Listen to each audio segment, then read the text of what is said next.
He stood there in silence while I wrestled with the jar of pasta sauce, my hands shaking, my legs useless beneath me. I glanced up, expecting him to help.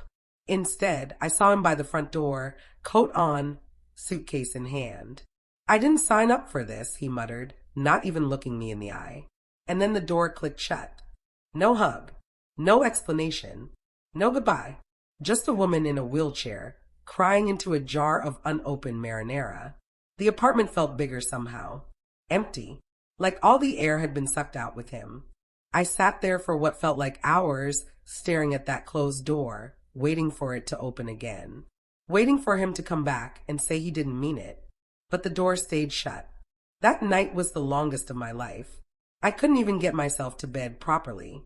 My arms weren't strong enough yet. The physical therapist said it would take time. But time was something I thought I had with him. I was wrong about a lot of things back then. I didn't scream. I didn't chase him. I just sat there, staring at the door, then down at my hands. How did someone who once said in sickness and in health leave the moment I got sick? That night, I slept in the chair.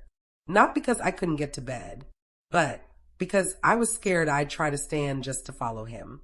The next morning, I woke up with my neck stiff and my heart empty. My phone had 3 missed calls from my sister, but I couldn't bring myself to call her back. What would I even say?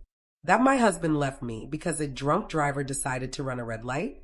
That I wasn't enough anymore because my legs didn't work the same way? I willed myself to the bathroom and caught my reflection. My eyes were red and swollen. My hair was a mess. I looked exactly how I felt, broken. But something else flickered in my eyes that morning. Something small but real. It wasn't hope. Not yet. It was anger. Pure, clean anger. And anger I would learn could be fuel. My name is Meredith Whitlow. I'm 34. Before the accident, I worked in marketing. I was healthy, independent, ambitious. One rainy Thursday, a delivery van ran a red light. I spent 6 weeks in the ICU. 2 surgeries, months of rehab, and a husband who couldn't stomach the idea of helping me bathe. We'd been married for 5 years, together for 8. He was a brand strategist at a tech firm downtown. I used to be proud of him, used to brag about his promotions, his presentations, his drive. Now I realized what that drive really was: selfishness dressed up as ambition. The accident happened on September 12th. He left on November 3rd, 52 days. That's how long it took for in sickness and in health to become, "I didn't sign up for this." The doctor said I'd walk again with enough therapy. But he didn't wait to find out. He just assumed I'd be stuck forever. And maybe that would have been easier for his conscience. If I stayed broken, he could justify leaving. But I wasn't going to stay broken. Not for him. Not for anyone. 3 weeks after he left, I found out he was already telling people he was the victim. He said you were emotionally volatile. He said you lashed out at him. One of his coworkers, Janine, told me this like it was casual gossip. She didn't even realize how deep it cut. I was at the grocery store, struggling to reach the top shelf when she appeared beside me. "Oh, Meredith, I didn't know you shopped here."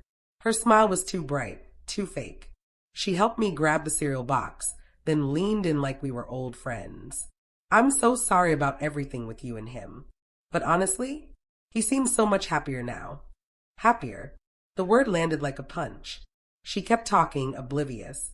"He told us you were going through a really dark time. That you changed after the accident. Got really controlling." My hands tightened on the wheelchair handles. Controlling. I couldn't even control my own legs. But I smiled at Janine, thanked her, and filed away every word she said. Her name was Kelsey. I saw the pictures before anyone told me. Young, perfect skin, perfect smile. They were already living together. And I knew what he was telling her. That he had escaped a toxic, dependent woman who used her disability to control him. I saved every photo, every caption, every smug vacation selfie. They looked happy in the pictures. Beach trips, wine tastings, concert selfies. She was everything I wasn't anymore. Carefree, athletic, glowing. In one photo, they were hiking. His arm was around her waist. The caption read, "Finally found someone who lifts me up instead of dragging me down." I stared at that caption for a full minute. Then I screenshot it. I created a folder on my laptop, named it Evidence, started collecting everything. His social media posts, her posts, comments from mutual friends. I wasn't sure what I'd do with it all yet. But I knew one thing. Liars always slip up eventually. They get comfortable. They forget what they said to whom. And when they do, I'd be ready. Patient. Quiet. Ready. He got promoted. The same month I applied for disability. He was now director of brand strategy, wearing sleek suits and giving TEDx style talks about resilience. That word, resilience, made my stomach turn. He was using my pain as part of his brand. I watched one of his talks online. It was titled Overcoming Obstacles, Leading Through Change. He stood on that red circle stage, microphone in hand, talking about letting go of toxic relationships and choosing your own happiness. The audience ate it up. They clapped. They nodded. They had no idea he was talking about abandoning his disabled wife. Sometimes the hardest decision is the one that saves you, he said, looking directly into the camera. My hands clenched into fists. He was polished, confident. He'd turned our tragedy into his inspiration, turned my wheelchair into his stepping stone. And everyone believed him. That's what hurt most. Not that he left, but that he made himself the hero of a story where I was the villain. I started walking again. Just 10 steps a day. No one knew. I kept it a secret. I didn't want him to hear that I was improving. Not yet. Not until I was ready to make him regret everything. My physical therapist, Ramon, was the only person who knew. You're doing great, Meredith, he'd say during our sessions. Most patients at your stage can barely manage 5 steps. But I pushed for 10, then 15, then 20. Every step hurt. My legs shook. My muscles screamed. But pain was temporary. Revenge was forever. I practiced at night when no one could see. I'd grip the parallel bars in my apartment, the ones insurance had paid for, and force my legs to remember what they used to know. Left, right, left, right. Some nights I'd fall, cry on the floor, wonder if it was worth it. Then I'd think of his face, that smug, satisfied face in all those photos with Kelsey, and I'd pull myself back up, because winners don't quit. They get even. Kelsey messaged me, out of the blue. Hi, Meredith. I know this is weird, but can we talk? My heart stopped. She had no idea. She thought I was the villain. I agreed to meet her, and that's when the first crack formed in his perfect little world. I spent an hour getting ready for that meeting. I wanted to look put together, but not too polished.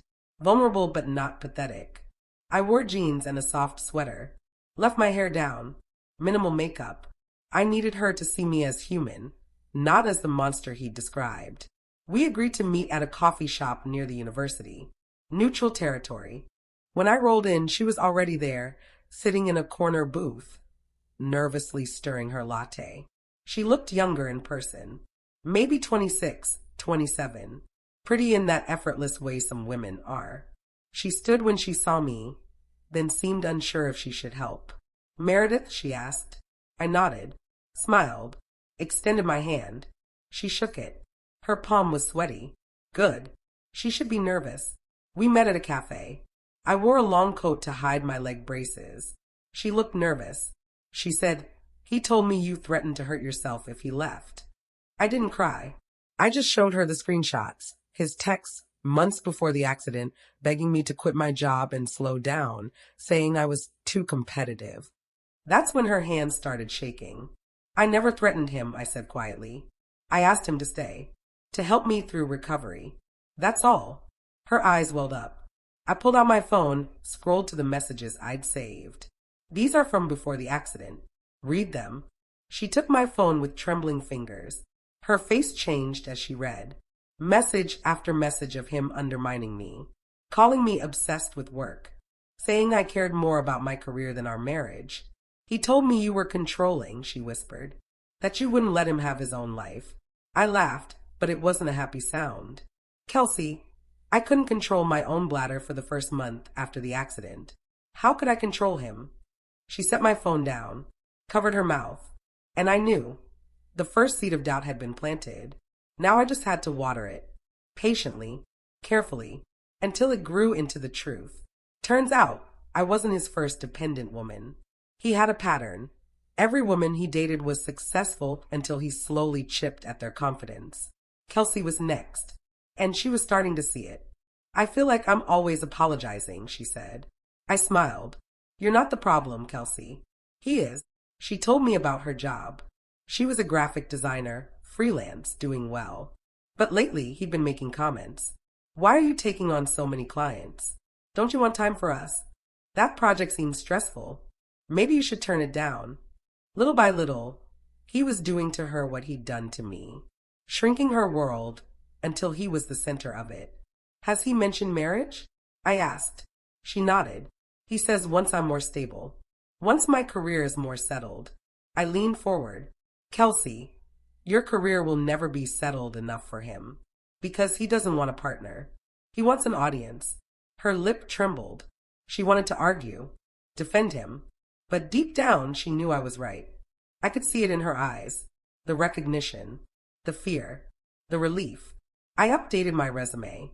Quietly. Applied to a mid-sized firm across town. Didn't tell anyone. Got the interview. Nailed it. But I used a different last name.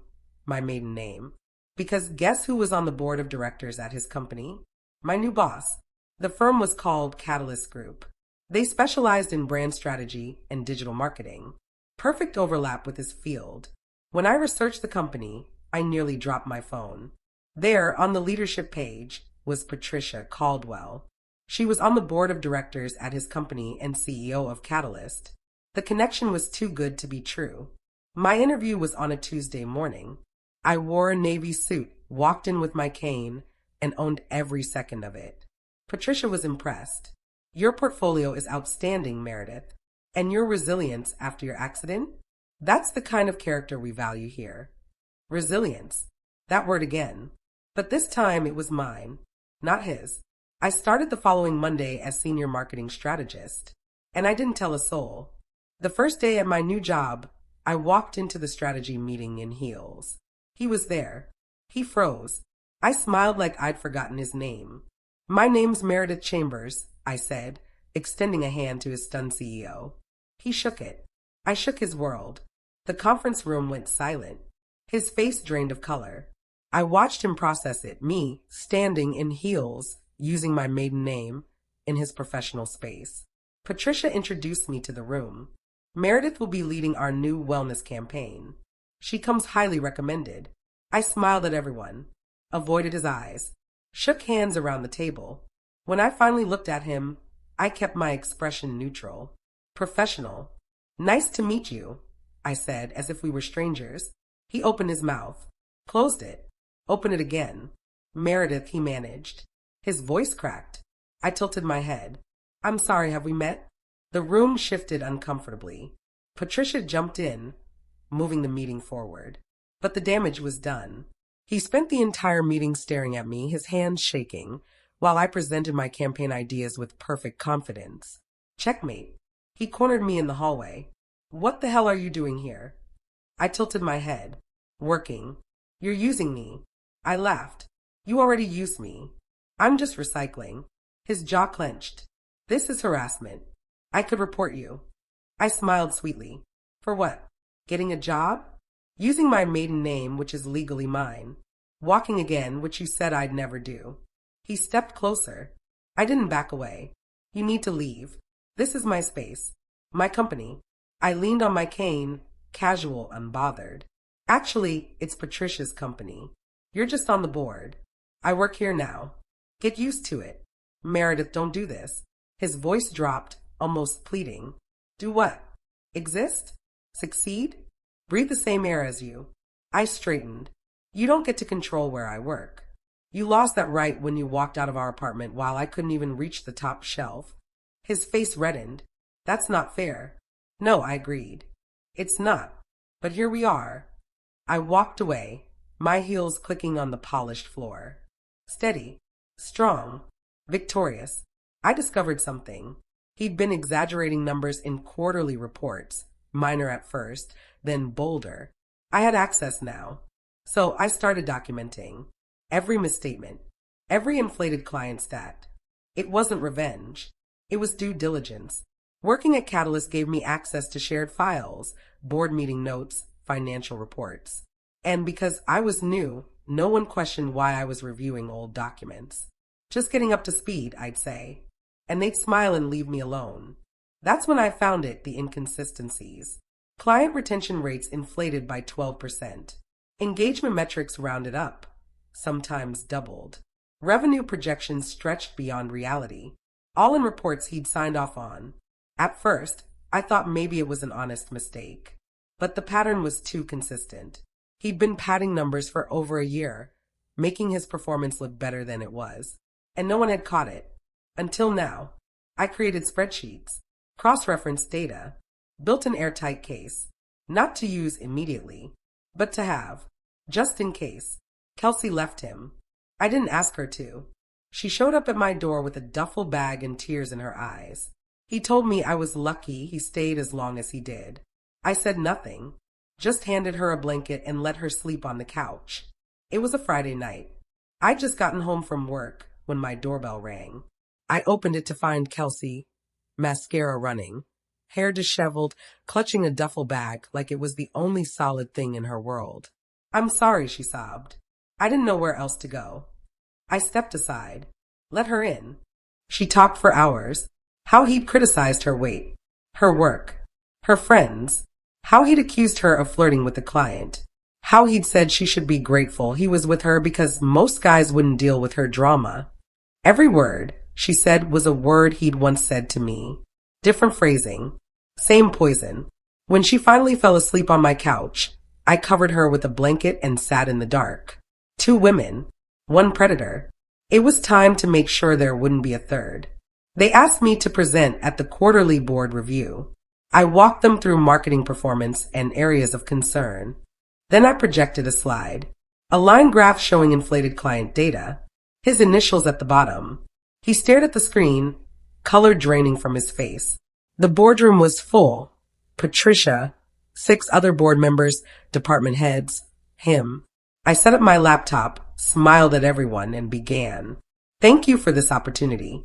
Today I'll review our Q3 performance and highlight some data irregularities I discovered during my onboarding process." His head snapped up. I clicked to the first slide. Here we see client retention rates over the past 18 months. I used my laser pointer. You'll notice a significant jump in Q2 of last year. A 12% increase, which is excellent. I paused. However, when I cross-reference with actual client accounts, the numbers don't match. I clicked again. Side-by-side comparison. Reported numbers versus actual numbers. The room went silent.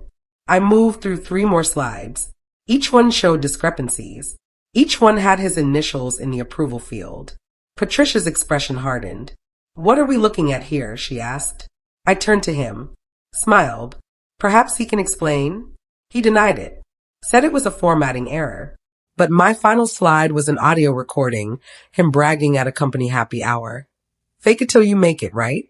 The room went silent. Then the chairman cleared his throat. "This is a misunderstanding," he said, standing up. His voice was loud, defensive. "Those numbers were projections, not actuals. It's standard practice to show growth potential to investors." Patricia frowned. "Not in quarterly reports. Those are supposed to reflect actual performance." He shifted. It was a formatting issue. The wrong dataset was used. I clicked to my final slide. A simple play button on a black screen. "Before we conclude, I'd like you to hear this." I pressed play. His voice filled the room, crystal clear. "Look," I rounded up the numbers. "Who's gonna check? We need to look good for the next funding round. Fake it till you make it, right?" Laughter in the background. Someone clinking glasses. Then his voice again. "Trust me, no one audits this stuff until it's too late." The recording ended. Silence. Patricia's face was stone. The chairman shifted in his seat, and he looked at me with something between horror and rage. Caught. Completely. Publicly. Caught. He was suspended pending investigation. But the real twist? I wasn't just an employee. I had quietly purchased shares of the company through a proxy. I now had voting power, and I used it. 3 days after the board meeting, Patricia called me into her office. "Meredith, This is a serious situation. We're launching a full investigation. He's been suspended without pay pending the outcome. I nodded, kept my face neutral. Then she said something unexpected. I'm also calling an emergency shareholder vote next week. Given the financial misrepresentation, we need to decide on his board position. That's when I played my card. Patricia, I should disclose something. I'm a shareholder. I purchased shares through Chambers Holdings last month. Her eyebrows rose. You own shares in his company? I smiled. I own shares in your company, and I vote to remove him from the board. She leaned back, studying me. Then she laughed. Actually laughed. You're brilliant, you know that? I shrugged. I prefer thorough. The vote was scheduled for the following Tuesday. I'd spent $50,000 of my settlement money buying shares. It wasn't a huge percentage, but combined with Patricia's support and 2 other board members who'd been skeptical of him for months, it was enough. Enough to end him. A second woman came forward. HR called me. She said he manipulated her into falsifying a campaign budget. She'd been scared to say anything until she heard my name. That's when I realized this wasn't just revenge. It was exposure. Her name was Francine. She'd worked under him 2 years ago as a junior analyst. When HR connected us, she was nervous, speaking in a soft voice. I heard what happened in the board meeting. I heard you stood up to him. I waited. Let her find her words. He made me change numbers on a campaign budget. Told me it was normal. That everyone did it. She explained how he'd convinced her to inflate projected returns on a major client pitch. He said if I didn't do it, I'd be fired. That I wasn't a team player. The client signed based on those projections. When the campaign underperformed, Francine was blamed. She was demoted, eventually left the company. I thought I was the only one, she whispered. I thought I was crazy. You weren't crazy, I told her. You were manipulated. And now you have a chance to tell the truth. She agreed to give a statement to HR. Then another woman contacted me. Then another. 4 women total, all with similar stories. All afraid to speak until someone else went first. I'd been that someone. And now the floodgates were open. He lost everything. The promotion. The reputation. His circle. And just when he thought it couldn't get worse, Kelsey posted her own side of the story. And it went viral. The investigation took 3 weeks. In that time, he went from director to unemployed. The board voted unanimously to remove him. The company released a statement about integrity violations and financial misrepresentation. His industry contacts went silent. LinkedIn messages unanswered. Calls unreturned. He was toxic. Untouchable. Then Kelsey posted on social media a long, detailed account of our meeting, his manipulation, how he'd lied about me.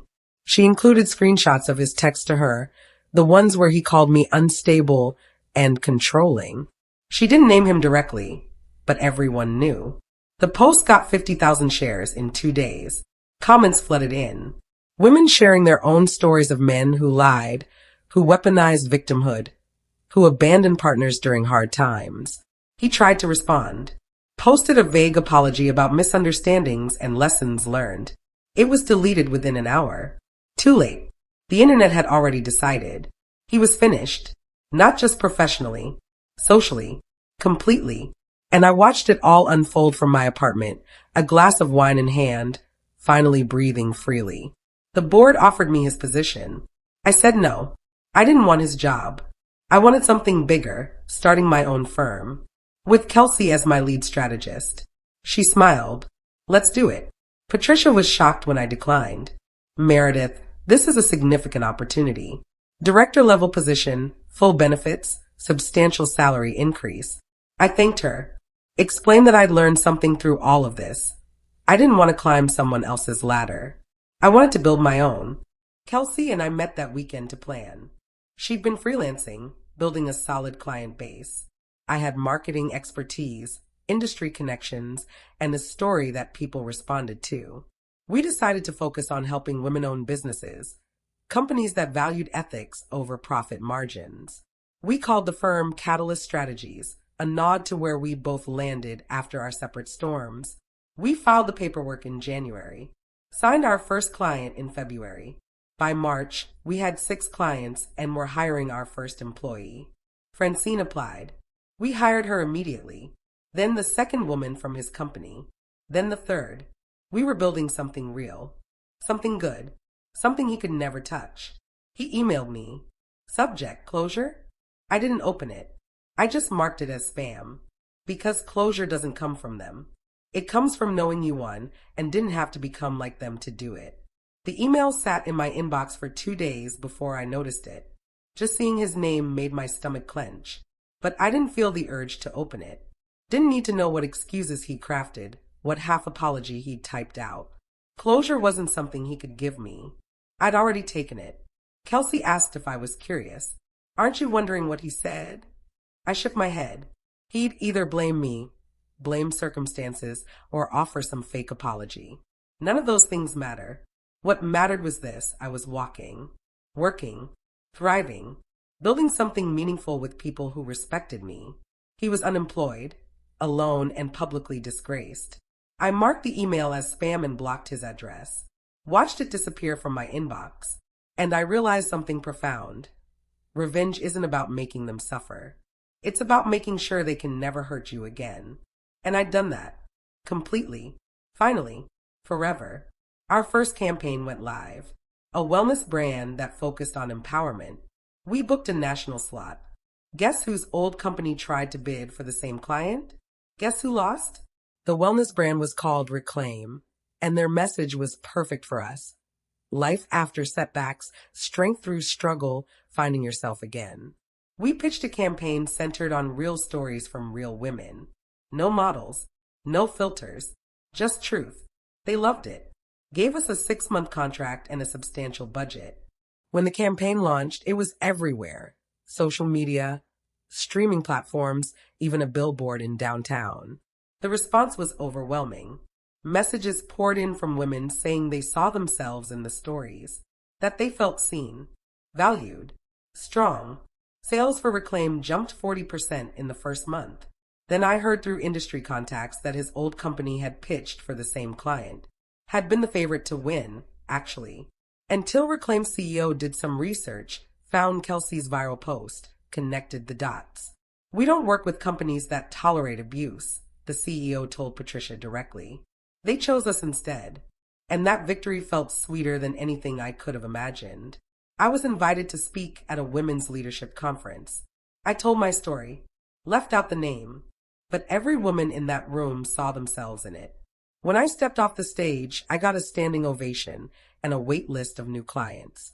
The conference was in Chicago mid-May. I almost didn't go.